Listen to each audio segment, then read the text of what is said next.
তুমি কোন computer centre থেকে কম্পিউটার শিখছো? দাদা ভাই, আমি এশিয়ান প্যাসিফিক কম্পিউটার ইনস্টিটিউট থেকে শিখেছি।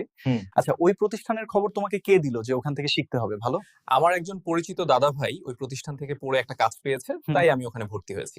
ওখানে কি কি কোর্স করানো হয় জানো? হুম। তুমি কি কোর্স নিয়ে শিখেছো ওখান থেকে? রবিশঙ্কর দা, আমি ওখান থেকে অ্যাকাউন্টিং ব্যাংকিং কোর্সটা নিয়েছি। আচ্ছা শুভম, ওখানে কি শুধু কম্পিউটার শেখায় নাকি আর কি কিছু স্কিল শেখায়? না রবিশঙ্কর দা, ওখানে শুধু কম্পিউটার শেখার জন্য আমি এখানে ভর্তি হয়নি, হুম। স্কিল ট্রেনিং নেওয়ার জন্য। একদম রাইট। আজকের মার্কেটে শুধু কম্পিউটার শিখলে হবে না ওর ভাই। দাদা ভাই, আমি তো আগে মথুরাপুর যুব কম্পিউটার ভর্তি হয়েছিলাম, আমি জানতাম না এরকম একটা ভালো প্রতিষ্ঠান রয়েছে। সোহম, তুমি যে কম্পিউটার শিখছো তোমার স্বপ্ন কি রয়েছে? আমার স্বপ্ন বলতে অনেক বড়। আমি চাই জীবনে কিছু করে বাবা মার পাশে আর্থিকভাবে সাহায্য করতে।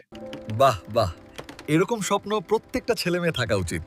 জানো রবিশঙ্কর দা, ওখান থেকে পড়তে পড়তে ইনকামও করা যায়। ওখানে কম্পিউটার শিখতে শিখতে কত টাকা করে কামাতে পারবে?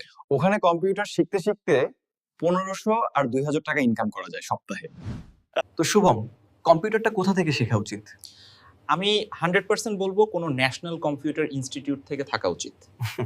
শুভম, তোমার কি কোনো জানাশোনা ন্যাশনাল কম্পিউটার সেন্টার কথা জানানো হয়েছে? হ্যাঁ, জানা রয়েছে, গুগলে গিয়ে সার্চ করো potato, world number 1 IT institute.